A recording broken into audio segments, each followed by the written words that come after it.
A girl was murdered in the bush beside the school playground. When she was killed, she was less than 30 meters away from the cheerleading team training on the playground. This case turned into a cold case over time. It wasn't until many years later that the police found the murderer in an astonishing way.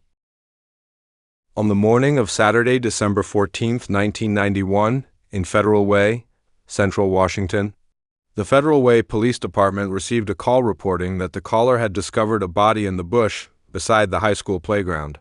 Subsequently, Officer Scott and his assistant arrived at the crime scene. The place where the body was found was a strip of bush separating the playground. The vegetation here was about 1 meter high and few people appeared here. The victim was a young woman with hair curlers, no clothes on her body, a flesh-colored stocking around her neck, and there were obvious strangulation marks on the uncovered part of the stocking. Officer Scott also found a blue and white cheerleading uniform with the word Sarah printed on it at the scene.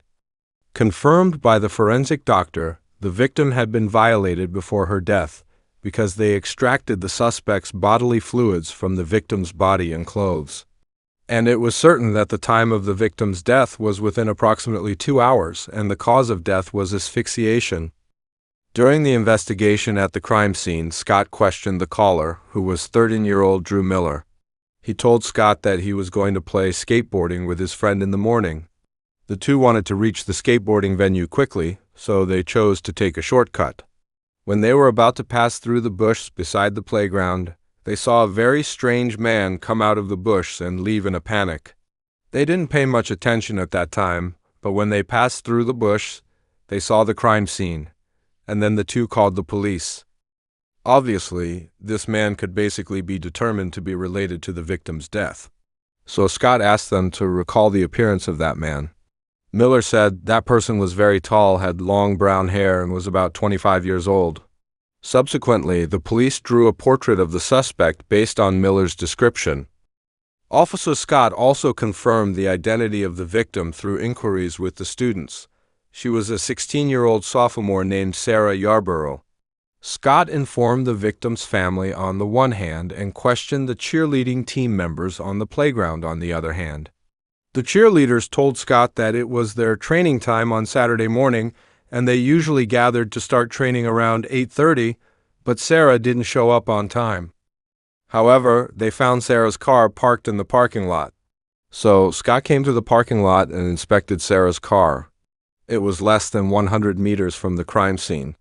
In the car were Sarah's handbag, her training backpack, and a half-drunk orange juice.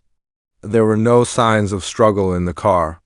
What scared the cheerleaders was that the place where Sarah was killed was less than 30 meters away from the playground where they were training. Soon after, Sarah's parents, Tom and Laura, arrived at the crime scene and confirmed that the victim was their daughter. The couple was very sad. After their emotions calmed down, they recounted their last meeting with Sarah to Scott. On December 13th, the day before the crime, Tom and Laura returned to Portland to watch the football game in which Sarah's younger brother participated. The two originally wanted to take Sarah back to Portland with them, but Sarah had training the next day, and she had invited a friend to spend the weekend together. So, Tom and Laura weren't worried about their daughter, but they didn't expect that to be the last time they saw Sarah. Sarah Yarborough was born on June 12, 1975, in Portland, Multnomah County, Oregon. She also had two younger brothers. Sarah's father, Tom, was the curator of a local museum, and her mother, Laura, was a housewife. Sarah's academic performance was excellent in junior high school.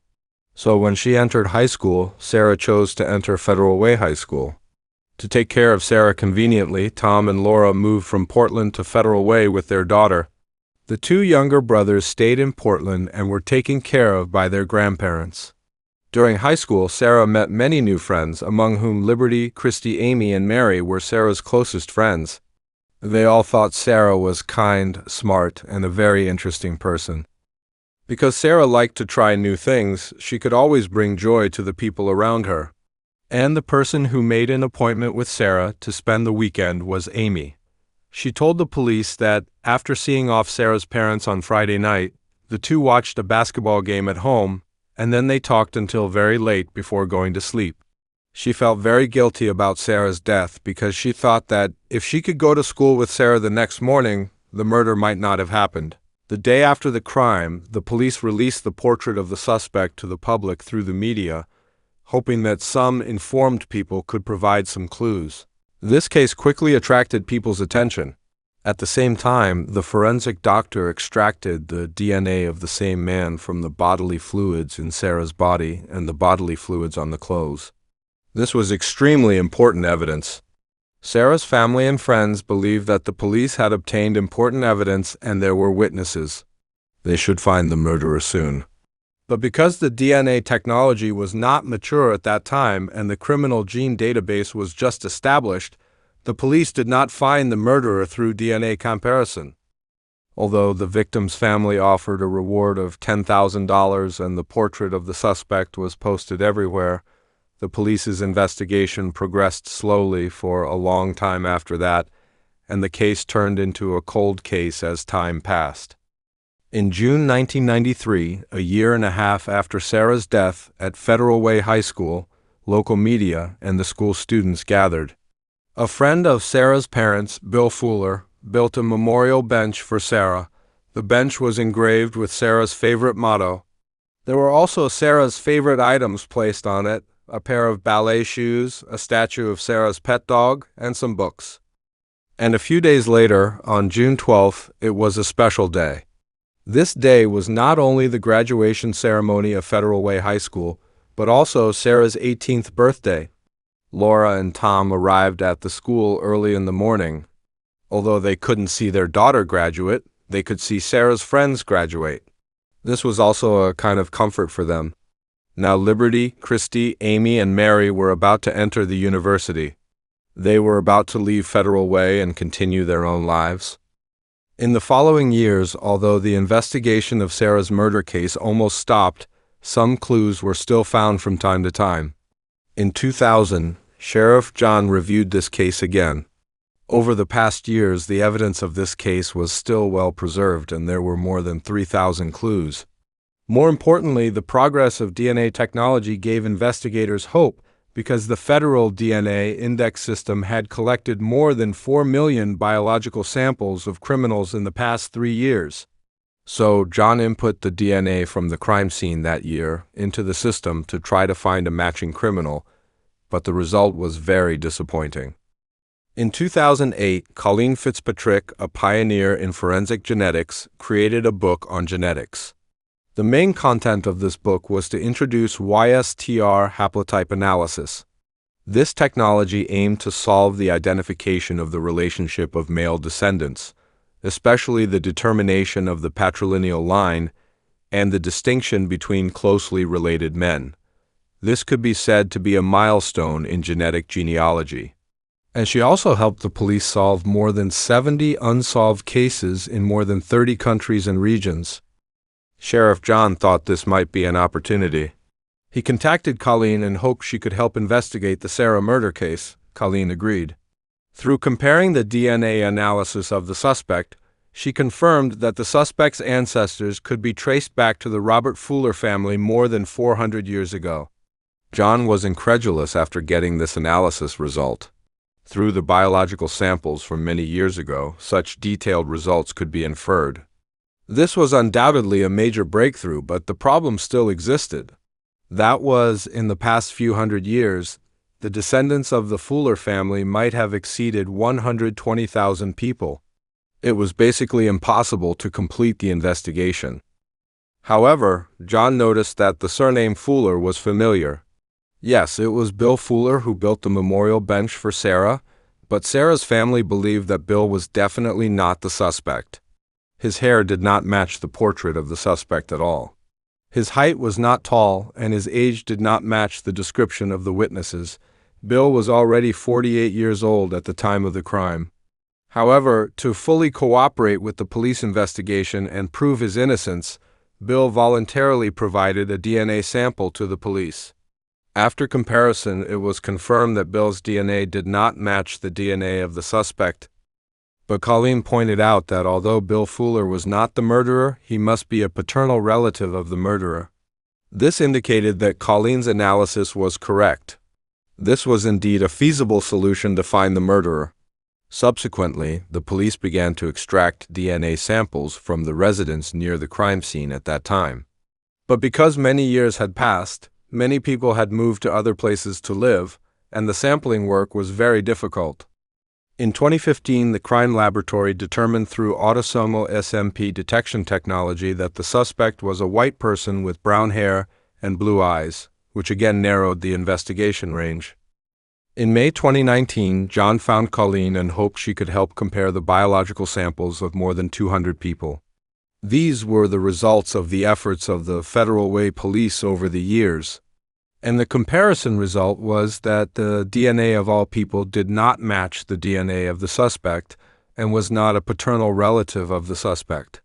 At this time, Colleen thought of a method that was to compare in the federal DNA index system through YSTR testing and then form an intersection with the area near the crime scene.